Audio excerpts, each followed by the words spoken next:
ఈ రోజు ఉన్నటువంటి ఎంఐఎం పార్టీలను సంతృప్తి పరచడం కోసం అటు కాంగ్రెస్ ప్రభుత్వం కావచ్చు, బీఆర్ఎస్ ప్రభుత్వం కావచ్చు, ఈ చరిత్రను వక్రీకరించుకుంటూ వీళ్ళు ఏం చేస్తున్నారంటే ఈ త్యాగాలు. ఈరోజు మనం ఒక జలియన్వాలాబాగ్ సంఘటననే మనం దేశంలో ప్రపంచ చరిత్రలో చూసాం. అలాంటి జలియన్వాలాబాగ్ సంఘటనలు తెలంగాణ అనేక ప్రాంతాల్లో ఉన్నాయి. వీరబైరాంపల్లిలో ఒకే రోజు 98 మందిని కాల్చి చంపినటువంటి ఒక చరిత్ర ఉంది. మరి ఆ చరిత్రను ఎందుకు వెలుగులోకి తీసుకోలేకపోతున్నారు? సరే, ఇప్పుడు ఈ రోజు అట్లనే చెప్తున్నా, దేవుని సంఖ్యలో 7 మందిని సహజీవ దహనం చేశారు. పరకాలలో ఇవాళ స్వాతంత్ర దేశం కోసం, వందే మాతరం కోసం దేశాన్ని జెండా ఎగరేస్తామని చెప్తే అక్కడ కాల్పులు జరిపి అనేక మందిని చంపారు. మహబూబ్నగర్ జిల్లాలో ఇక్కడ ఉన్నటువంటి అప్పంపల్లిలో అక్కడ ఉన్నటువంటి స్వాతంత్ర పోరాటం కావాలని అంటే 7 మందిని ఒకే రోజు కాల్చి చంపారు.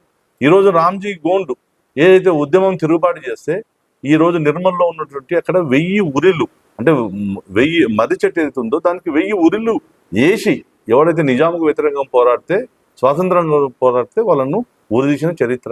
అంతెందుకు దాశరథి గారు తెలంగాణ యొక్క నిజాం మీద కవిత్వం రాసి ప్రజల్లో ఒక చైతన్యం తీసుకొస్తున్నారంటే తీసుకుపోయి నిజామాబాద్ జైల్లో వేశారు.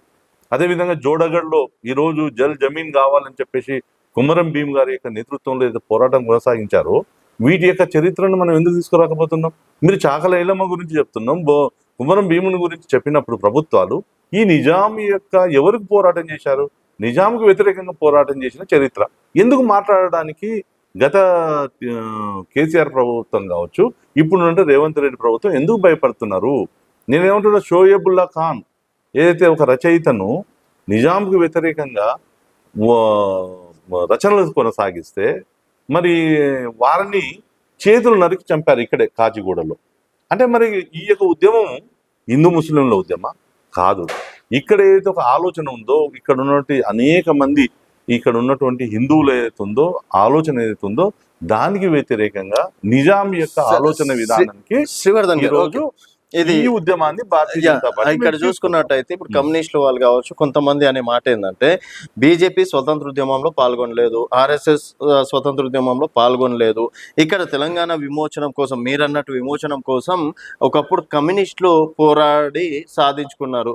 అయినా కూడా క్రెడిట్ భారతీయ జనతా పార్టీ ఏదో ఒక వర్గాన్ని సంతృప్తి పరచడం కోసం కొత్త నాటకానికి తెరలేపిందని ప్రతిసారి వాళ్ళు చెప్తూనే ఉంటారు. సో అప్పుడు పోరాడింది మీరు, ఇప్పుడు ఎందుకు సడన్గా ఇంత ప్రేమ పుట్టుకొచ్చిందని? అదేంటంటే అసలు వీళ్ళందరికీ భారతదేశం యొక్క చరిత్ర, ఈ భారతదేశం యొక్క గొప్పతనం కాంగ్రెస్లు కానీ కమ్యూనిస్టులు కానీ వక్రీకరిస్తున్నారు. అంటే మీకు మాత్రమే తెలుసా అసలైన చరిత్ర?